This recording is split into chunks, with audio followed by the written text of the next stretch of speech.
En el Día Mundial de la Juventud, en Sanos de la Azotea vamos a hablar con Gabriela Dueñas, doctora en Psicología, licenciada en Ciencias de la Educación, psicopedagoga, docente, especialista de niñez y juventud. Buenos días, Gabriela, gracias por atendernos. Buenos días Andrea, buenos días Pablo, buenos días a todos los oyentes de Sanos de la Azotea. Bueno, nosotros queríamos preguntarle un par de cosas sobre los jóvenes, ya que es el Día Mundial de ellos, y lo primero sería cómo toman los jóvenes la cuarentena y qué los afecta más a ellos especialmente. Bueno, es una pregunta muy interesante, que primero hay que aclarar que no todos los jóvenes la toman de la misma manera, ni se comportan de la misma manera, porque esto tiene mucho que ver con la diversidad de condiciones en las que transcurren sus respectivas juventudes y además sus respectivas cuarentenas, ¿verdad? En general, lo que uno ha visto a partir de encuestas que se han realizado en territorio, pero siempre online, o sea, en territorio quiere decir atendiendo, encuestando, entrevistando a jóvenes de distintas regiones del país, es que comprenden perfectamente que existe un virus, que ellos por su edad no lo padecen, pero sí pueden contagiarse y transmitir esto a otros sectores de la población que sí están en alto riesgo, son muy vulnerables, como por ejemplo los abuelos y las abuelas. En función de esto es que como resultado de esas encuestas y entrevistas que se vinieron haciendo desde distintos lugares, organismos nacionales, inclusive UNICEF, lo que surgía era que el común denominador era que comprendían perfectamente la necesidad de una cuarentena para prevenir justamente la extensión de los contagios, y que esto les generaba mucha preocupación en relación a la posibilidad que se contagien sus adultos mayores más queridos. Pero esto ha ido cambiando a lo largo de tantos días de cuarentena, de tantos meses, y yo creo que esto tiene que ver con la información distorsionada que dan algunos medios que fueron minimizando muchas cuestiones y variables que tienen que ver con la cuarentena, y de esa manera, con esta información distorsionada, a veces los jóvenes, como el resto de la población, que es lo que uno está viendo, no termina de tener una información contundente y clara que le permita seguir apostando con seriedad, y hoy más que nunca, al distanciamiento físico al que nos convocan los especialistas, porque es el distanciamiento físico, no el aislamiento social, está mal llamado aislamiento social, sino distancia física, el quedarse en casa, el no juntarse con otros grupos humanos, el no estar en contacto físico. Ellos sabían de esto, pero bueno, no sé si has visto un bombardeo de información, sí, genera mucha confusión en la población, de modo tal que uno ve comportamientos colectivos que realmente están más ligados, yo te diría, al suicidio que a otra cosa. Entre ellos, los jóvenes, porque los jóvenes tienen esta capacidad de mostrarnos en espejo las contradicciones y las ambigüedades de la sociedad adulta. Por eso he escuchado, por ejemplo, al ministro de Salud de Cava salir a quejarse de los jóvenes y a decir que no sabe qué hacer con los jóvenes, que no entienden que se tienen que resguardar porque andan organizando fiestas clandestinas, etcétera, etcétera, cuando en realidad, como de costumbre, le pasan la factura a los jóvenes de cosas que a veces los jóvenes, insisto, nos están mostrando a modo de espejo respecto de cómo estamos los adultos, los funcionarios, las autoridades sanitarias, por ejemplo de Cava, enviando mensajes contradictorios permanentemente. Por un lado, nos dicen que está el sistema de salud al borde del colapso. Nos dicen que si colapsa el sistema de salud, ahí sí van a haber muchísimos muertos, como hemos visto en el hemisferio norte y en otros países de América. Y por otro lado, te dicen que estamos flexibilizando un montón de actividades, y esto genera sí o sí circulación de gente por las calles, que hace que se expongan cada vez más al riesgo de contagiarse y contagiar y colapsar el sistema. Entonces yo creo que algo de esto pesquisan los jóvenes, con esa inteligencia que los caracteriza, de detectar aquellas grietas, aquellos lados más oscuros de los adultos, y nos los devuelven a través de sus conductas que después nos horrorizan, ¿no? Es como que no nos podemos hacer cargo de ellas, pero que a mi criterio encierran todo un mensaje. A ver, adultos, pónganse de acuerdo. Esto es grave, es serio, entonces seamos coherentes con el mensaje que enviamos, seamos coherentes con las medidas que tomamos. No podemos decir hoy que estamos al borde del colapso del sistema sanitario y habilitar, por ejemplo, como ocurrió, la posibilidad de ir a visitar galerías de arte, con todo el respeto que me merece el arte, pero si está en juego la vida de la gente, no se puede habilitar ese tipo de actividades que no son esenciales, en un momento en que estamos en pleno pico de expansión de los contagios, por lo menos en la región del AMBA, y que debido a este tipo de políticas ambiguas, lamentablemente ahora se está extendiendo al resto del país, como estamos viendo que sucede en Jujuy, en Córdoba, en Rosario, en Mar del Plata. Yo creo que los jóvenes, y me gustaría en el Día de la Juventud apelar a su pensamiento crítico, podrían embanderar, como lo hacen por su propia naturaleza de jóvenes,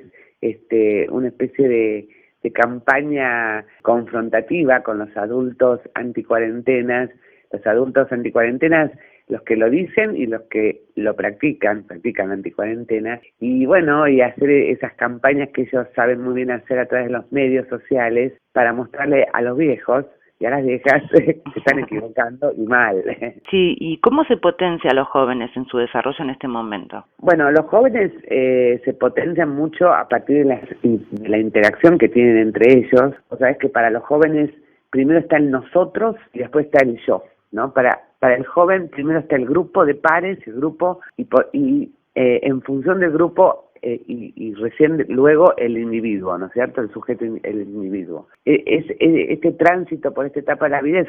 realmente una etapa muy, muy enriquecedora, muy potente, y ellos hace rato ya que descubrieron las redes sociales para estar en contacto. Creo que eso no fue afectado por la cuarentena en el sentido de que en ningún momento, como les decía antes, los especialistas en COVID nos dicen que no nos contactemos socialmente. Todo lo contrario, hay que apuntalar la red social, fortalecerla más que nunca. Lo que nos están pidiendo es que lo hagamos online, lo hagamos a través de las redes, porque físicamente es el peligro. Ellos son expertos, es más, nosotros los llamamos nativos digitales, así que ellos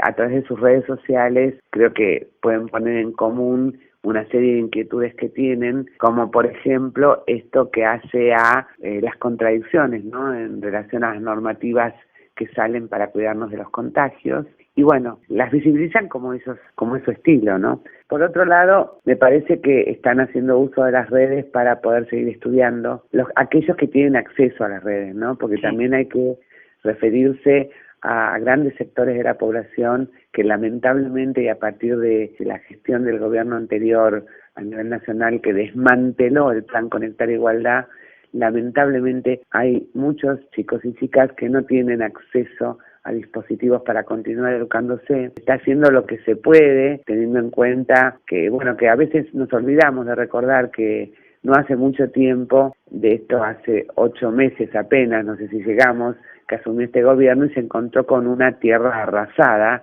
en todas las áreas de la vida social, entre ellas lo que hace a el sistema Plan Conectar Igualdad, que trataba de garantizar el derecho al acceso a la información, y que en tiempos de pandemia como los que nos toca vivir en este momento, realmente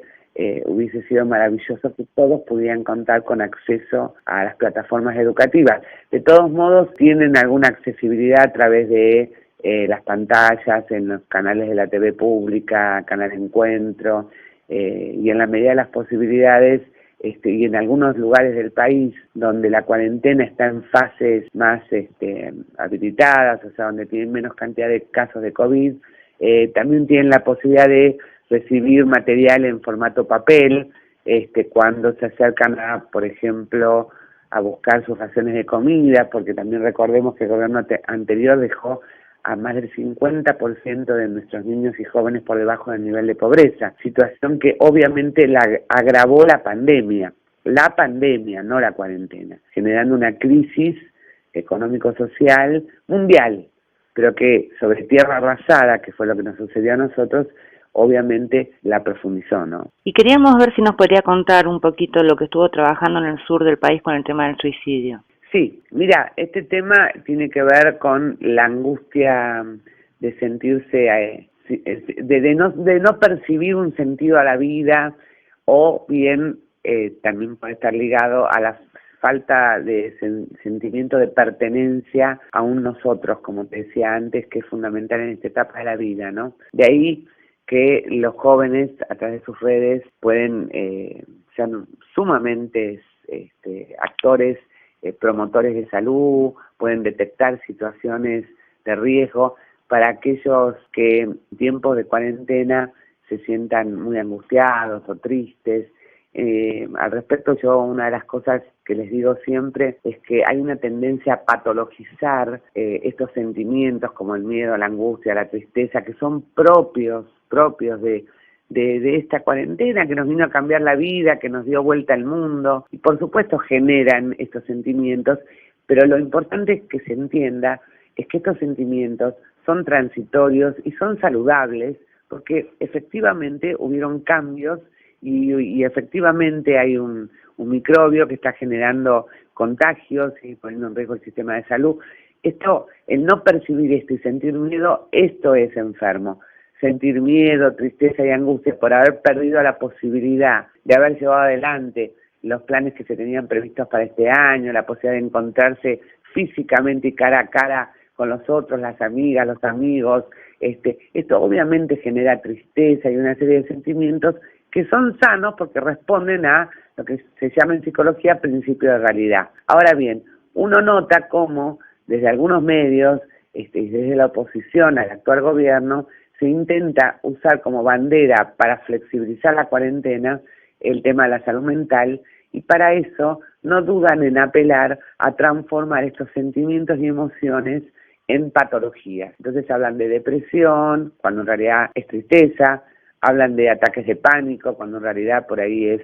miedo. El miedo y la angustia y la tristeza por sí mismos, insisto, no son enfermedades ni patologías, salvo que se profundicen demasiado y que estos estados se sostengan durante mucho tiempo en el tiempo. Entonces, los jóvenes que tienen tanta interacción entre ellos tienen que estar atentos a situaciones en donde a ellos les preocupe algún par que esté en alguna situación de riesgo, por ahí podríamos decirle, para conectarse con una serie de líneas telefónicas gratuitas que está ofreciendo la Dirección Nacional de Salud Mental,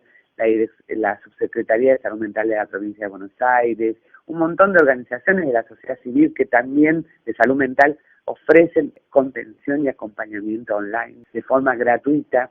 a las que pueden acudir para solicitar consulta, por ejemplo, por un compañero, una compañera, un amigo, una amiga, la novia, el novio, a los que vean en una situación demasiado profunda, relativa con este tipo de sentimientos, que a veces se dan, sobre todo, como te decía antes, cuando el contexto familiar y comunitario no les permite percibir o proyectarse en el futuro, algo que puede estar en este momento presente, porque no saben cómo van a terminar sus ciclos lectivos, si van a poder terminar de cursar el año o no. Estas incertidumbres que trajo la pandemia, ¿sí? No son incertidumbres como las que proponía el ex ministro de Educación Bullrich, ¿te acordás? Sí. Son incertidumbres que trajo la pandemia, pueden generar algo así como una sensación de un sinsentido, un para qué, y lo cierto es que es todo un desafío, tanto para los adultos como para ellos mismos, poder encontrar un sentido en la vida, porque hoy más que nunca hay un montón de situaciones de la vida que vivíamos y que hoy está puesta en jaque y que nos interpela para que la repensemos, para que podamos proyectarnos a futuro en un nuevo proyecto de vida que incluya valores que antes veníamos descuidando, como por ejemplo el del cuidado de la naturaleza, sí. Tema por el cual las Naciones Unidas declaró el día de hoy el Día de la Juventud. Y es un tema al que los jóvenes en general, porque bueno, siempre digo, hay que hablar en plural, ¿no? Pero que son sensibles, ¿sí? Porque ellos saben que el planeta, así como lo veníamos cuidando nosotros los adultos, no tiene buen futuro y nos vienen advirtiendo y se vienen preocupando. Bueno, hoy más que nunca creo que hay que apostar a resignificar la vida en estos contextos de cuarentena y de distanciamiento físico, pensando en proyectos, por ejemplo, de concientización. Los jóvenes pueden armar campañas a través de las redes que nos permitan concientizarnos a los adultos y a los funcionarios acerca de la necesidad de cuidar el medio ambiente, acerca de la necesidad de apostar al valor de la solidaridad hoy más que nunca, ¿sí? Y bueno, y que esto que yo subrayo, y es que en este momento lo que se nos está pidiendo es el distanciamiento físico, pero hoy más que nunca hay que afianzar el lazo social. Bueno, muchísimas gracias, Gabriela Dueñas, por estar en Sanos de la Azotea. Búscanos en nuestras redes. Facebook, Sanos de la Azotea, Radio y Comunicación Participativa. YouTube, Sanos de la Azotea. Un programa de salud con idioma popular.